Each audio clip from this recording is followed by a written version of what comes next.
Welcome to the Learning Pines YouTube. We hope this video helps. In this video, I will explain how to make a delicious New Zealand meat pie. To begin, gather your essential ingredients.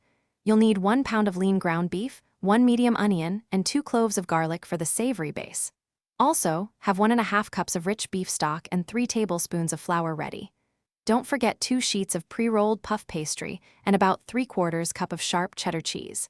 Finally, 1 egg for that perfect golden finish. Now, let's create the delicious filling.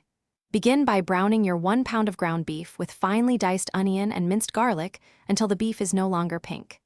After draining any excess fat, stir in 3 tablespoons of flour to create a roux, cooking for 1 minute. Then, pour in 1.5 cups of rich beef stock and a teaspoon of Worcestershire sauce. Let this simmer for about 6 to 8 minutes until it thickens into a beautiful gravy. Remember to cool the filling completely before assembling your pies. With your filling cooled, it's time to assemble. Roll out your puff pastry to about 1/8 of an inch thick. Cut 12 4-inch rounds for the bases and 12 3-inch rounds for the tops. Lightly grease a 12-cup muffin tin and press the larger pastry rounds into each cup. Now, spoon in your chilled meat filling, ensuring each pie is generously filled, and top with a sprinkle of 3/4 cup of diced cheddar cheese. Almost ready to enjoy? Place the smaller pastry rounds on top of your pies. Use a fork to crimp and seal the edges, ensuring the filling stays perfectly contained.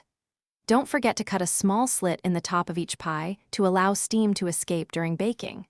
Finally, brush the tops with a beaten egg wash for that beautiful golden brown crust. Bake your pies at 425 degrees Fahrenheit for 20 to 25 minutes until they are wonderfully golden and puffed. Let them cool for 10 minutes before serving. Thanks for watching. Consider subscribing if we helped you.